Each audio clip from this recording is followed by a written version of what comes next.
যেখানে আল্লাহ তার ইবাদতের কথা বলেছেন, এরপরে আল্লাহ তাআলা বলেছেন ওয়াবিল ওয়ালিদাইনি ইহসানা।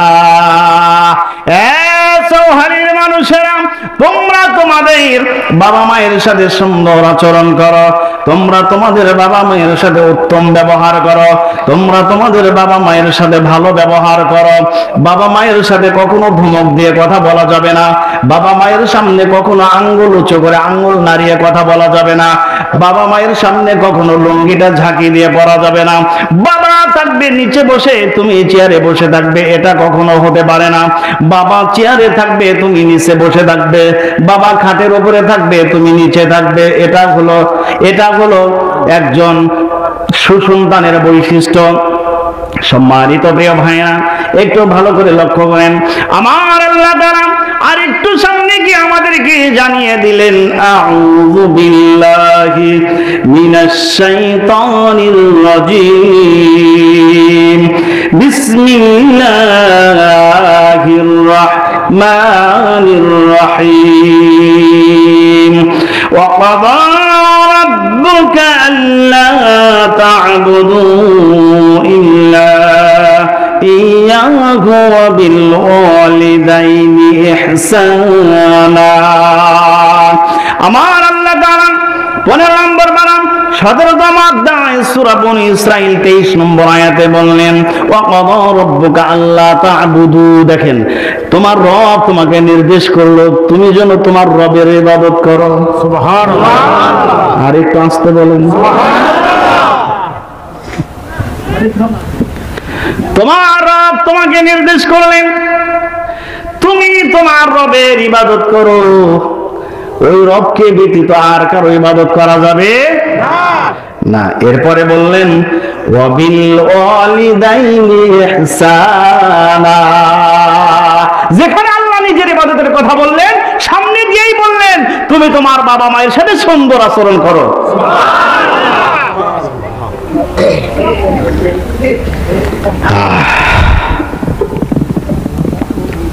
আর আমরা সম্মানিত প্রিয় ভাইরা,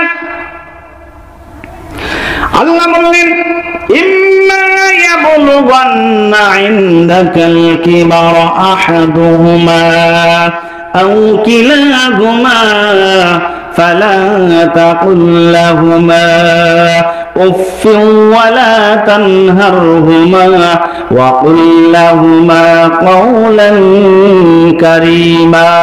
আল্লাহু আকবার। আল্লাহ এত সুন্দর করে বললেন, ও চৌহালির মানুষেরা, দেখেন আল্লাহ কত সুন্দর করে বললেন তোমার বাবা মা দুইজন অথবা দুইজনের একজন, এদেরকে যদি তুমি বার্ধক্য অবস্থায় পাও, তাদের সাথে সুন্দর মার্জিত ভাষায় কথা বলো, নরম কণ্ঠে কথা বলো, হাসি মুখে কথা বলো। তাদের সাথে কখনো কর্কশ ভাষায়, রুক্ষ ভাষায়, ধমক দিয়ে কখনো কথা বলো না। আল্লাহ নিজেই বলে দিলেন তাদের সাথে কখনো ধমক দিয়ে কথা বলবে না, তাদেরকে কখনো কষ্ট দেবে না। ওয়ালা তানহারহুমা, তাদেরকে ধমক দিও না। দেখেন তো আমাদের সমাজে, আমাদের যখন সর্বপ্রথম আমার আপনার ঘরে সন্তান এসেছে, সন্তান যখন পা পা করে হাঁটা শিখেছে, হয়তো আপনি একদিন নদীর পাড়ে নিয়ে এসেছেন আদর করে, অথবা আপনার প্রতিষ্ঠানে অথবা কোনো একটা জায়গায় নিয়ে গিয়েছেন। জীবনে তো গরু দেখে নাই, জীবনে ছাগল দেখে নাই, জীবনে তো অনেক প্রাণী সে দেখে নাই, কারণ সবকিছুই তার কাছে অপরিচিত পৃথিবীর। যেটা তার সামনে পড়ে আপনাকে ছোট ছোট কণ্ঠে বলে বাবা এটা কি, আপনি বলেন বাবা এটা তো ঘোড়া। আবার একটু পরে জিজ্ঞেস করে বাবা এটা কি, বলে বাবা প্রতিবারই হাসি মুখে জবাব দেয় বাবা এটা তো ঘোড়া। 100 বার যদি প্রশ্ন করে, 100 বার বাবা সন্তানের প্রশ্নের জবাব দেয়, একবারও কিন্তু বাবা সন্তানকে ধমক দেয় না, দেয়। কারণ যতবার বাবা বলে ডাক দেয়, প্রতিটা বার তার কলিজাটা ঠান্ডা হয়ে যায়, ঠিক কিনা? যতবার বাবা বলে ডাক দেয়, যতবার মা বলে ডাক দেয়, প্রতিবার বাবা মায়ের কলিজাটা ঠান্ডা হয়ে যায়। সম্মানিত ভাইরা, দেখেন যেই সন্তানের সাথে বাবা এই আচরণ করলো, যেই সন্তানের সাথে বাবা এই আচরণ করলো, এই সন্তান যখন আস্তে আস্তে বড় হয়ে যায় আর বাবা যখন বৃদ্ধ হয়ে যায়, বাবা এটা কেন করলা, এটা এরকম, এটা তো আমি বুঝি নাই, একটা বিষয় যদি বাবা অথবা মা একবার থেকে দুইবার অথবা তিনবার প্রশ্ন করেন, ধমক দিয়ে বলে ওঠে, বয়স হয়েছে, বৃদ্ধ হয়েছ, বোঝো না, একটা বিষয় বোঝো না, যে বিষয়ের জ্ঞান তোমার নাই সে বিষয়ে কেন বারবার তুমি প্রশ্ন করো? আছে না নাই? আশা করি আপনাদের ঘরে নাই।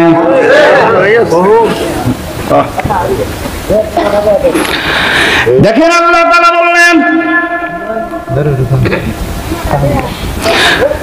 তোমরা তোমাদের বাবার সাথে মায়ের সাথে ওয়ালা তানহারহুমা, ধমক দিয়ে কথা বলো না।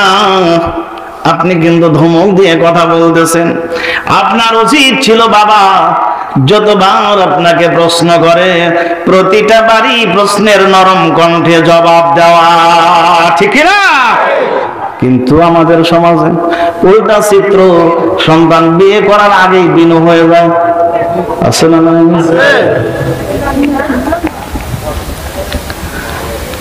বিয়ে করার পরে 6 মাসও যায় না, বাবা মা থাকে বাঙ্গা ঘরে, সন্তান থাকে বিল্ডিং এ। এমন দৃশ্য বুঝি চৌহালিতে নাই?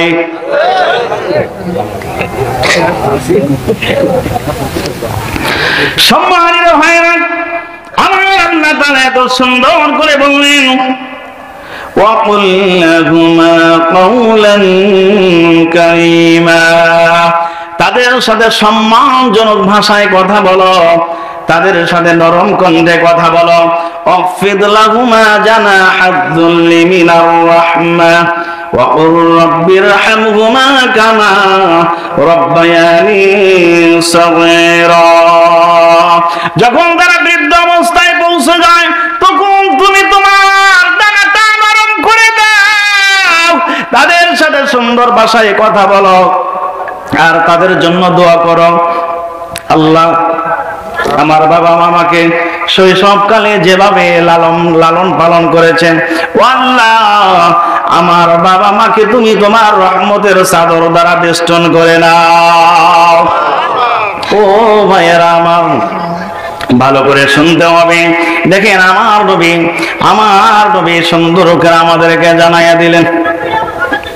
আল্লাহ এই জায়গায় বললেন, তুমি তোমার বাবা মায়ের জন্য আমি আল্লাহর কাছে দোয়া করো আর বলতে থাকো, এ রব আমার বাবা মা আমাকে শৈশবকালে যেভাবে লালন পালন করেছে, আল্লাহ তুমি আমার বাবা মাকে সেইভাবে তোমার রহমতের চাদর দ্বারা তাদেরকে বেষ্টন করে নাও।